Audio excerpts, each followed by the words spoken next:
हो गया था? अरे मैंने नहीं करा था, तुमने करा था? मैंने नहीं करा था। 407 फ्रॉम द एंड वाला। अच्छा हो गया तेरे का। हाँ फिर तो 30 से होगा ना, फिर 30 से देख लो। Question number 30, which term of the AP will be 132 more than its 60th term? कुछ समझ में आया कि नहीं आया? क्या रहा AP चल रही है, देखो इतने आराम से सीधा साधा एक AP चल रहा है। ये रही तुम्हारी AP 3 15 27 फिर 39 ऐसे करके रखी ये AP चल रही है। अब क्या बताइए कि इस AP का कौन सा ऐसा टर्म है, इस एपी का कौन सा ऐसा टर्म है जो कि इस एपी के 60वें टर्म से पता है कितना बड़ा है? 132 बड़ा है। 132 मतलब जोड़ने पर बड़ा हो जाएगा। क्लियर है कि नहीं है? तो बताइए ऐसा कौन सा टर्म होगा जो कि इसके 60वें टर्म से 132 ज्यादा है। सबको समझ में आया था तो क्या हुआ? एग्जैक्टली यही लाइन तुम्हारे क्वेश्चन नंबर 30 में लिखी हुई है। पढ़िए एक बार उसको, समझिए क्या लिखा हुआ है। क्वेश्चन नंबर 30 मतलब तुम क्यों दिखा रहे हो अपनी जगह? चलिए अभी कैमरा में चलिए कुर्सी है नहीं, देने की जरूरत नहीं है। चलो ठीक है, देखो कहाँ गई थी आज, कहाँ गया था आज? स्कूल तो नहीं गया तेरे दोस्त स्कूल तो नहीं जाएगा। चल देखो तो ये चल रही थी तुम्हारी एपी। क्या एक ऐसा टर्म ढूंढ के निकालो जो कि इसके 60वें टर्म से कितना ज्यादा हो? 132 ज्यादा हो। यानी क्या वो जिसको हम ढूंढ रहे हो खुद ही बहुत बड़ा एपी होगा, मतलब कोई बहुत बड़ा नंबर होगा। तो जिसको हम लोग ढूंढ रहे हैं, चलो उसको हम लोग नाम दे देते हैं AN। जिस भी एपी को या फिर जिस भी एपी के टर्म वाली वैल्यू को आप ढूंढना चाहते हो उसको आप लोग क्या नाम दे दो? AN। जिस भी टर्म के बारे में आप जानना चाहते हो, चलो मैं AN के बारे में जानना चाहता हूं तो उसको नाम दीजिए AN। क्लियर है कि नहीं है? तो जिसको मैं ढूंढ रहा हूं वो कौन है? AN। और ये AN पता है कैसा है? ये अपने 60वें टर्म से कितना ज्यादा है पता है? 132 ज्यादा है। समझ में आया कि नहीं आया? Find the AP which is 132 more than it's 60th term. और यही क्वेश्चन की एक बहुत इंपॉर्टेंट कंडीशन है। क्वेश्चन नंबर 30 पढ़ लो, पूरा समझ में आ जाएगा। पढ़ लिया वैसे तुम लोगों ने? ठीक है। तो बच्चों AN के मतलब हम लोग क्या लिख सकते हैं बताना जरा। मैं लिख सकता हूं ये बिल्कुल सही, A plus n minus 1 into में D। बच्चों A60 के बदले क्या लिख सकते हैं? डायरेक्ट बताना 50 90। ठीक है। और प्लस में कितना चल रहा है? 132। क्या मैं A से A काट सकता हूं? अभी तक मैंने वैल्यू पुट नहीं करी किसी पे, ठीक है ना? तो मैंने क्या करा, A से A काट दिया। बच्चों D पता लगा लेते हैं। चलो D निकालने का टाइम आ गया। कितना आ गया D? A आ गया 3, D कितना आ गया? 12। तो D के बदले पुट कर दीजिए 12। तो यहाँ पर पुट कर देते हैं। तो ये हो गया n माइनस 1। ये D के बदले क्या पुट करोगे? 12। ये 59 इंटू में कितना हो गया? 12 प्लस में कितना? 132। कितने बच्चे इसको सॉल्व कर सकते हैं इसके बाद? लगभग सारे। क्या करना पड़ेगा? 12 को दोनों से मल्टीप्लाई कर लोगे, ये आएगा 12n माइनस 12 होगा कि नहीं होगा बताओ? 59 को जरा मल्टीप्लाई करना जरा, कितना होगा तुम्हारा ये? 590 प्लस में 24 कितना हो गया? 9 2 11 और 614। तो 614 और 12 नहीं आएगा, 12 है। 12 59 कितना होता है? 118 होता है। 8 हो गया 10 और ये कितना हो गया? 708। 708 प्लस में 132। कैलकुलेशन बेटा यहाँ से माइनस का 12 आ गया, प्लस का 12 होगा कि नहीं होगा बताओ? ठीक है ना? इन दोनों को जोड़ना जरा कितना आ रहा है? ये तो हो गया 710। ठीक है, 710 और कितना आ रहा है? 43। ये 12 वहां पे माइनस कर रहा है। 43 कहां से आएगा? अरे 8 और 2 नहीं यार, 43 मैं कर लेता हूं। भैया 843 आएगा। 843 कहां से आ रहा है? 843 यार इनको ऐड करेंगे। 843 कहां से आएगा तुम्हारा? कैलकुलेशन देख लो। 40 आएगा। ठीक 8 2 10 8 2 4 कितना आ गया 848 708 है 708 है इतना बड़ा 708 करता है प्लस कर दो इन दोनों को 852 n बराबर कितना होगा 852 अपॉन में 12 डिवाइड कर लो पता लगा लो n कितना आ रहा है 71 तो यानी कि इसका 71th टर्म ऐसा होगा जो कि इसके 60वें टर्म से कितना ज्यादा होगा 132 ज्यादा होगा। लेकिन अगर मेरे को उस टर्म पे रहने वाले वैल्यू के बारे में जानना हो तो मैं क्या करूंगा a71 निकाल लो। आया समझ में कि नहीं आया सबको क्लियर हो आया तक का जिसको समझ में आ गया बताओ जिसको समझ में आ गया फटाफट से क्वेश्चन नंबर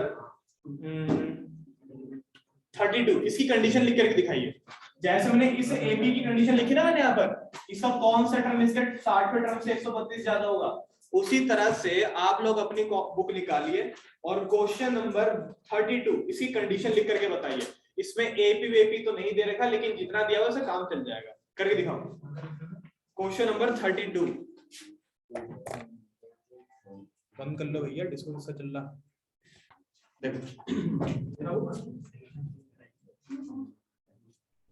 देखिए question number 32 the 7th term of an AP is 32 its 13th term is 62 find the AP कह रहा है यार किसी तरह की AP चल रही थी तो AP तो उन्होंने खैर नहीं बताई जो मैं यहाँ पे लिख सकता क्लियर है कि नहीं है तो AP तो उन्होंने नहीं बताई लेकिन हाँ दो इंपॉर्टेंट कंडीशन इन्होंने दी है। एक कंडीशन ये कह रहा है कि इस AP का जो कौन सा टर्म है 7th टर्म इस AP का जो 7th टर्म है बच्चों 7th टर्म को लिख सकता हूं मैं A7 कितना दिया हुआ 7th टर्म 32 और इसी AP का 13th टर्म कितना दिया हुआ है 62 तो बताइए ये AP क्या होगी। देखो अगर आपको AP निकालना है ना तो आपको दो ही चीज की रिक्वायरमेंट होगी एक होगा A और एक होगा D।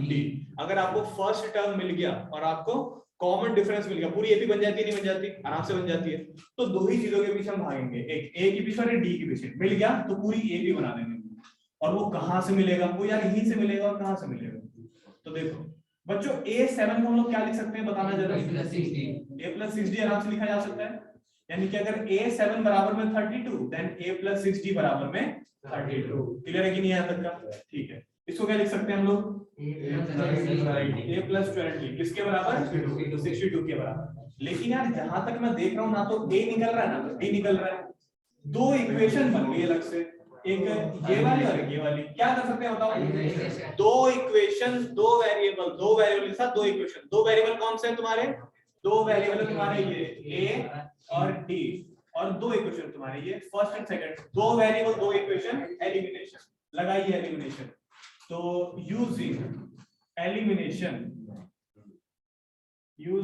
Elimination method in first और सेकंड में एलिमिनेशन मेथड लगाने के बाद क्या हुआ ये देखो A प्लस में 6D बराबर में 32 और A प्लस में 12D बराबर में 62। बच्चों कैसे लगाते हैं एलिमिनेशन याद है कि नहीं है एक वेरिएबल को एलिमिनेट करना पड़ता है ना या तो A को कर दो या तो D को कर दो D को करने में मेहनत लगेगी A को करने में साइन चेंज करना पड़ेगा क्या साइन चेंज करोगे प्लस का माइनस कैंसिल होगा कि नहीं होगा बताओ। अच्छा 12D में से 6D चले गए तो माइनस का 6D रहेगा कि नहीं रहेगा ठीक है 62 में से 32 चले गए तो माइनस का 30 रहेगा कि नहीं रहेगा माइनस से माइनस काट दो बच्चों याद है तुमको पिछली क्लास वाला वो जो ग्रेटर देन वाला साइन था जब माइनस हटा देते तो साइन चेंज होता था इक्वल टू में ऐसा होगा ना इक्वल टू में नहीं होता ऐसा तो माइनस से माइनस कट गया यानी कि आपका 6D किसके बराबर आ गया 30 के यानी कि 6 1 6 और 6 5 30 D कितना आ गया D आ गया 5 तो चलो हमको कॉमन डिफरेंस तो पता लग गया अब हमको क्या चाहिए A चाहिए A कैसे निकालोगे या तो फर्स्ट में पुट कर दो या तो सेकंड में पुट कर दो कहां पुट करना अच्छा रहेगा दोनों जगह ये बताओ फर्स्ट ठीक है तो पुट D बराबर में 5 इन फर्स्ट में पुट कर दीजिए तो जहां लिखा था A+6D यहाँ पे लिखूंगा A+6 इंटू में 5 बराबर में कितना 32 क्या लग रहा है कितना आएगा ये 5 से 30 हो जाएगा माइनस हो जाएगा 2 डायरेक्ट लिख दे मैंने ऐसे तो A कितना आ गया तुम्हारा 2। अब क्वेश्चन है ना तो ए पूछा है ना तो डी पूछा है, क्वेश्चन है तो ए बी पूछी है, तो हम ए बी बताएंगे ना उसको। तो बताइए इस ए बी का सबसे पहला टर्म कौन सा होगा? 2। अगला टर्म कौन सा होगा? 7। कैसे पता लगाया? बिल्कुल कॉमन डिफरेंस दिया हुआ है, जोड़ करके अगला पता लगा लो तो 7 हो गया। अगला कौन सा होगा? अगला कौन सा होगा? ठीक है, क्लियर है कि नहीं है? 4 लिख दिया बहुत है, 3 लिखना है तब भी बहुत है। तो ये है इस क्वेश्चन का आंसर प्रॉपर। सबको समझ में आया कि नहीं आया? कितने बजे को समझ में आ गया? ठीक है, लगभग सारे ही हैं। अच्छी समझ में आ गया? ठीक है, लड़कियों को नहीं आया समझ में? तो भाई साहब ये तो मतलब आगे चल रहे हैं। चलो ठीक है, जिसको समझ में आ गया वो फटाफट से क्वेश्चन नंबर 33 को निपटा सकता है। 33 क्या 34 35 के साथ निपटा सकते हैं। अभी के लिए फटाफट से क्वेश्चन नंबर 33 को निपटा दो जल्दी से जल्दी। Question number 33 exactly same question same concept, कुछ डिफरेंस नहीं है, जल्दी निपटाइए। देखिए बच्चों क्वेश्चन नंबर 35 पढ़ के बताता हूं क्या लिखा हुआ है। If 8th term of an AP is 31, कह रहे कि एक तरह का एपी है, क्या हुआ? If 8th term of an AP is 31 and 15th term is 16 more than 11th term, find the AP. कह रहा है एपी बताइए अगर ये कुछ कंडीशन है। बच्चों 35 वाले क्वेश्चन की कंडीशन लिख पाए आप लोग? 35वें क्वेश्चन की कंडीशन लिख पाए? 35वें क्वेश्चन की, क्वेश्चन नंबर 35 एपी पूछी जा रही है। ये देखो क्वेश्चन नंबर 35 सेम क्वेश्चन है, कह रहा है भैया एपी बता दो हमको। अगर हम आपको बताते हैं कि इस एपी का जो 8वां टर्म है, 8वां टर्म कैसे लिखेंगे? A8 किसके बराबर है? 35 के बराबर है। चलो ठीक है, एक और चीज बता रहा है 31 है। If 8th term is 31 and 15th term, ये रहा इसका 15th term and 15th term is 16 more than 11th term and 15th term is, देखो हमेशा याद रखना यार, इज का मतलब equals two is, if 15th term is 16 more than 11th term, 15th term is 16 more than 11th term, then find the AP। अच्छा A8 के बदले क्या लिख सकते हैं बच्चों को बताओ? A plus 70 बराबर में 31। इसके बदले क्या लिख सकते हैं? A plus 14D। यहाँ पर बताओ A plus 10D 10D किसके, और प्लस में कितना चल रहा है? 16। अच्छा यहाँ कुछ और हो सकता है, A से कट जाएगा, A से A कट जाएगा, यानी कि यहाँ पर D निकल सकता है आराम से, एलिमिनेशन लगाने की जरूरत ही नहीं पड़ेगी। ठीक है, तो ये हो गया 14D। 10D को यहाँ ले आऊं तो 10 को अगर मैं यहाँ लेकर के आता हूँ तो 14D माइनस में 10D बराबर में कितना? 16। माइनस करेंगे तो 6D बराबर में 16, 6 आएगा ना? 4D बराबर में 16। 4 से 16 कितनी बारी में? 4 बारी में। तो D कितना निकल गया? बच्चों कॉमन डिफरेंस आ गया है। अब क्या करना चाहिए मेरे को इसके आगे? क्या यहाँ पे? तो इसको मैं फर्स्ट इक्वेशन मान लूं फिर? ठीक है, तो फिर यहाँ पे मैं लिख देता हूँ कि पुट D बराबर में 4 इन इक्वेशन नंबर फर्स्ट। तो A तो चलो A रहेगा, D के बदले क्या पुट करें? 4 बराबर में कितना? 31। बताओ फिर ये कितना होगा? 28। 3 आएगा, तो A आ गया 3, D आ गया 4। लेकिन क्या हमको A और D चाहिए थे क्या? हमको A और D तो चाहिए ही नहीं थे, हमको चाहिए था AP। AP कैसे आएगी मैं बताता हूँ। ये रहा AP, शुरुआत कहां से होगी AP की? D से। अगला नंबर कौन सा होगा? 7। अगला कौन सा होगा? अगला कौन सा होगा? बस ठीक है, काफी। ये रहा तुम्हारा आंसर, ये है आंसर, ये दोनों आंसर नहीं है, ये आंसर। सबको क्लियर हुआ यहाँ तक का? ठीक है, पक्का समझ आ गया ना? तो एक काम करो, मेरी संतुष्टि के लिए क्वेश्चन नंबर 37 को निपटा दो। क्वेश्चन नंबर 37 को अभी के भी निपटा दो, देखते हैं कितने बच्चे इसकी कंडीशन बना पाते हैं। Question number 37, 4th term of an AP is equals to 3 times the first term and 7th term exceed twice the third term by 1। इसी कंडीशन बना के देखो। ये क्वेश्चन अगर तुमने जीत लिया तो इसके जैसे सारे क्वेश्चन उत्तर हो जाएंगे। करिए क्वेश्चन नंबर 37।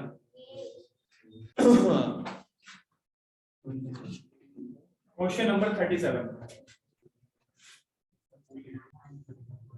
देखो 37, the 4th term of an AP is equal to 3 times the first term। ये तुम समझ पाए? 4th term of an AP को कैसे लिखा जा सकता है? A4। इसका मतलब क्या हो? इक्वल टू खुद ही बोल दिया तुमने, तो इक्वल्स टू कितना 3 टाइम्स द फर्स्ट टर्म। तो अगर मैं फर्स्ट टर्म मान लेता हूं a तो ये हो जाएगा 3 टाइम्स ऑफ a। सबको क्लियर है कि नहीं है? चलो ठीक है, यहां तक हो गया। एंड सेवेंथ टर्म, ये रहा सेवेंथ टर्म तुम्हारा, and seventh term exceed twice the third term by 1। ये थोड़ा बनाना मुश्किल हो सकता है, लेकिन यहाँ पे बोर्ड पे देखो अच्छे समझ में आ जाएगा। Seventh term exceed twice the third term. Seventh term exceed मतलब होता है बढ़ जाना, ये बड़ा है मतलब थर्ड टर्म।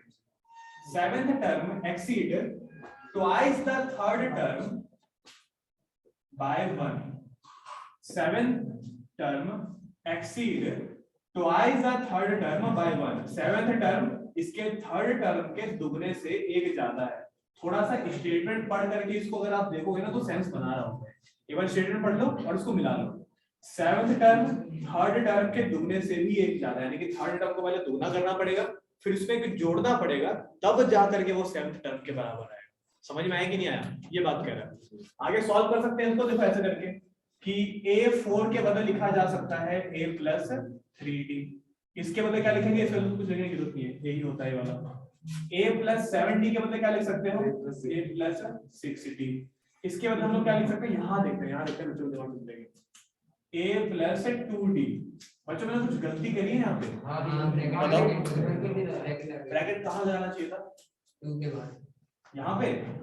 ठीक है, यानी कि मैंने a3 को एक्सपेंड करा हुआ है, यानी कि 2 इन दोनों से मल्टीप्लाई होगा। ठीक, तो a प्लस में 6d, दो दोनों से मल्टीप्लाई होगा तो ये होगा 2a प्लस में 4d प्लस में कितना 1।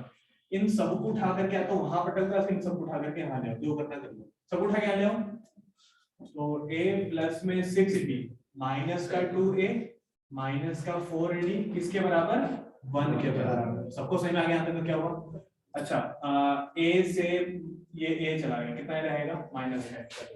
6d में से 4d चले गए, प्लस का 2d किसके बराबर? 1। अब यहाँ से जितनी मर्जी चॉइस कर लो, ना तो यहाँ से a निकलेगा ना तो d निकलेगा। क्लियर है कि नहीं है? ये एक प्रॉपर इक्वेशन बन चुकी है। अब इसके आगे सॉल्व नहीं होगा, इसके आगे हमको यहाँ पे सॉल्व करना पड़ेगा। देखो ये वाला कैसे करोगे?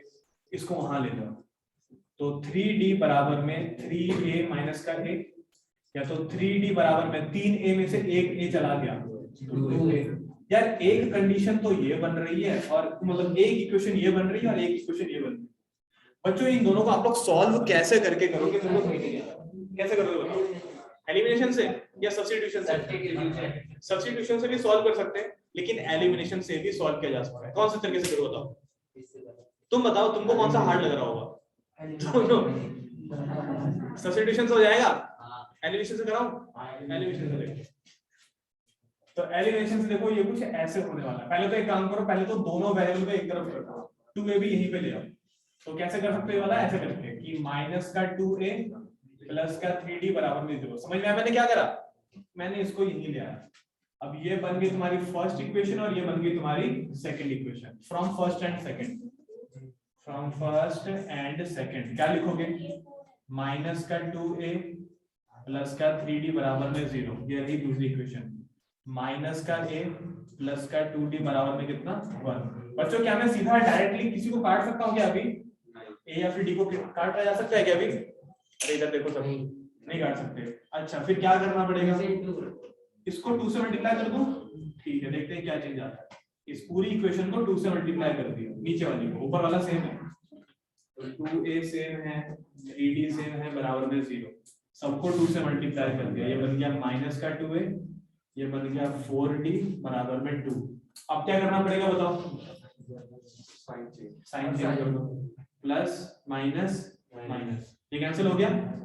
4d में से 3d चले गए, कितने d बचे होंगे?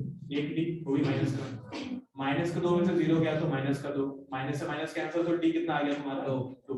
तो d तो 2 आ गया। a कैसे निकालोगे? कहाँ पुट करना पड़ेगा मेरे को? फर्स्ट में पुट करोगे, सेकंड में पुट करो? बताओ। सेकंड में? कोई बाकी का करना है? जवाब ही नहीं दे रहे, पता नहीं क्या ढूंढने बैठे हैं। कॉपी कर लो तुम लोग, बस बोर्ड में देख करके, और जवाब मत देना, ठीक है? पुट d बराबर में 2, किसे पुट करें हम लोग? इक्वेशन नंबर सेकंड में पुट कर दो, रहने दो, मैं खुद ही कर लूं। माइनस का a प्लस में 2, d के बदले पुट कर दीजिए 2 बराबर में कितना? 1। 2 कितना हो गया? 4। ये हो गया प्लस का 4 बराबर में 1, वहां का क्या माइनस हो जाएगा, तो बोर्ड में नहीं आ रहा, ठीक है। ए कितना आएगा तुम्हारा, 3 आएगा तुम्हारा, ठीक है। तो ए आ गया तुम्हारा 3 और डी कितना आ गया तुम्हारा 2। ए भी बना लो अपने आप ही दिमाग लगा के, कितना क्या बनेगा ए तुम्हारा, 3 5 7 ए बी होगा तुम्हारा 2 5 और सॉरी 3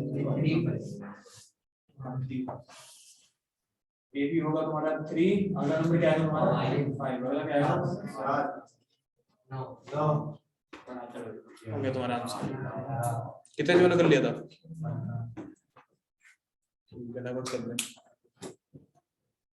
कर लिया सर, वही सब कर ले कुछ, हाँ 51 तक एक बार देखना, नजर मारना। क्वेश्चन नंबर 45 से लेकर के 51 एक बार जरा नजर मारिएगा, 45 से लेकर के 51 क्या कर पाओगे, 45 से लेकर के 51 बताना जरा क्या करने के लिए कह रहा है। लास्ट से वो वाला टर्म निकालो, लास्ट से 10th टर्म निकालो, लास्ट से 6th टर्म निकालो, लास्ट से 15th टर्म निकालो, कर पाओगे। क्या तरीका क्या होता है करने का, ए बी को पलट दो, फिर वही शुरुआत से 15वां 6ठा 10वां जो तुमको पता लगाना बता लगाना, क्लियर की नहीं है, कर पाओगे बताओ, पक्का, चलो ठीक है। कौन सा, इनमें से कोई सा भी, कौन सा करो बता, पहले ही करा दो। अच्छा इसमें क्या दिक्कत क्या रही है बता, पहले नहीं आया समझ में, क्या क्वेश्चन पढ़ लो पहले बार क्या करा भाई, तेरी बुक में अलग क्वेश्चन होगा शायद, अच्छा वही है। क्वेश्चन नंबर 45 कह रहा है find the 10th term from the end of an AP, कह रहे यार इस एपी का 10th टर्म पता लगाइए, लेकिन शुरुआत से नहीं एंड से, तो कैसे पता लगाओगे, एपी पकड़ उसको पलट दे, समझा मतलब मैंने क्या बोला, क्या समझा बता, उससे क्या होगा, आगे उसके बाद तो होगा, मैं मारूंगा उसके बाद पता क्या होगा जाएगा। ये तो मतलब एकदम ही तुम इस ब्रह्मांड के ही हो ना, हमारे पीछे के लिए चलो बताओ, हाँ भी बता अगला क्या करेगा, ए भी पलटने का क्या होगा, पलट जाएगी, ठीक है। हाँ बता पहला टर्म कौन सा हो जाएगा ए भी पलटने के बाद, 254 इस एपी का पहला टर्म हो जाएगा। और सभी बच्चे मेरे को दिमाग लगा के ये बताना कि अगर एपी पलटती है तो सिर्फ फर्स्ट टर्म बदलता है, फिर और भी कुछ बदलता है, कॉमन डिफरेंस ही बदलता है, समझ में आया कि नहीं आया, कॉमन डिफरेंस बदल जाता है, साइन चेंज होता है, साइन चेंज होता है। तो यानी कि जिस भी तरह की एपी को अगर आप रिवर्स करते हो उसका फर्स्ट टर्म चेंज हो जाएगा, और जो भी उसका कॉमन डिफरेंस पहले रहा होगा ना अब वो अपनी साइन चेंज कर लेगा, क्लियर है कि नहीं है। अब आपको शुरुआत से 10वां टर्म पता लगाना है, शुरुआत से 10वां टर्म पता लगाने के लिए क्या फॉर्मूला इस्तेमाल करोगे, नहीं यार, शुरुआत से 10वां टर्म पता लगाने के लिए हम लोग क्या लिखेंगे, a10 बराबर में a प्लस में 90, a आपको पता है b आपको पता है, पुट करके निकाल दो 10वां टर्म, कर लेगा बता, पक्का, ठीक है, कराने की जरूरत तो नहीं है। तो फिर अब देखो अच्छे वाले क्वेश्चन ये वाले, क्वेश्चन नंबर 41 42 43 44 41 42 43 44 41 से लेकर के 44, क्वेश्चन नंबर 41 से लेकर के 44 देख पा रहे हो, ठीक है। क्या कह रहा है question number 41, how many 3 digits number are divisible by 7। अच्छा क्वेश्चन लिखो सबके सब, क्वेश्चन लिखो सबके सब, how many 2 digits number, question लिखिए सबके सब, how many 2 digits number, how many 2 digits number are divisible by, how many 2 digits number are divisible by 7, how many 2 digits number are divisible by 7, बताइए कितने सारे ऐसे 2 डिजिट के number है जो कि किसी डिविजिबल होते हैं 7 से। सबसे पहला 2 डिजिट का नंबर कौन सा होगा, 14, 7 नहीं होगा, नहीं 7 तो सिंगल डिजिट नंबर है, हमको कौन सा डिजिट चाहिए, डबल डिजिट नंबर, समझ में आया कि नहीं आया। तो सबसे पहला नंबर तो 14 होगा, अगला कौन सा होगा 21, अगला कौन सा होगा। अच्छा ये कैसे पता लगा रहे हो, 7 का टेबल पढ़ के, 7 का टेबल ही तो 2 डिजिट वाले में आ रहा है। अच्छा 7 का टेबल पढ़ते जाओ, लेकिन हाँ आखिरी बताना कौन सा नंबर रहा होगा, आखिरी नंबर कैसे पता लगाओगे, बताओ बताओ। तो 70 तक ही तो पढ़ा तुमने। कह रहा 70 भी नहीं होगा, लेकिन 70 के आगे और होगा। 77 तो 7 से डिवाइड होता है। तो अगला आखिरी नंबर बताइए कौन सा होगा जो 100 से कम हो लेकिन 7 से डिवाइड होता हो। कैसे पता लगाओगे? बहुत सिंपल तरीका है, बहुत सिंपल तरीका। 90 हाँ, 7 माइनस कर दे। 98 98 बिल्कुल बिल्कुल, क्या बात है, गलत जवाब। सही है। देखो क्या करना है, आखिरी 2 डिजिट का नंबर कौन सा होता है बताना जरा। आखिरी 2 डिजिट का नंबर 99। क्या ये 2 7 से डिविजिबल होगा? देखते हैं। तो 7 × 7 कितना रिमाइंडर आएगा यहाँ पर? 2। 9 उधर जाएगा, दोबारा करना जरा। 7 से 28 कितना आएगा रिमाइंडर इसका? 1। बच्चों दिमाग लगाओ, अगर ये 1 रिमाइंडर नहीं बचता तो ये डिवाइड हो जाता। तो एक काम करते हैं, इस 99 में से ही हम लोग क्या माइनस कर देते हैं? 1। तो अगर मैं 99 में से 1 माइनस कर दूं तो क्या बन जाएगा? 98। फिर यहाँ पर 9 नहीं उतरेगा, यहाँ पर 8 उतरेगा और फिर ये पूरी तरह से डिवाइड हो जाएगा। यानी कि आखिरी नंबर जो कि 7 से डिविजिबल हो सकता है वो कौन सा है? 98। समझ में आया कि नहीं आया? पक्का क्लियर हुआ? तो ए बी जरा बना के दिखाना। ए बी बताना क्या बनेगी इसकी? 7 और 7 सॉरी 14 21 28 डॉट डॉट डॉट, आखिरी नंबर कौन सा होगा? 98। अब वो 98 कौन सी पोजीशन पर आ रहा है? 40 समझ में आया कि नहीं आया? पक्का क्लियर है? पक्का देख लो एक बार ठीक से। बिल्कुल गलत जवाब है, बिल्कुल गलत जवाब है, एक बार ठीक से करो। 14 होगा।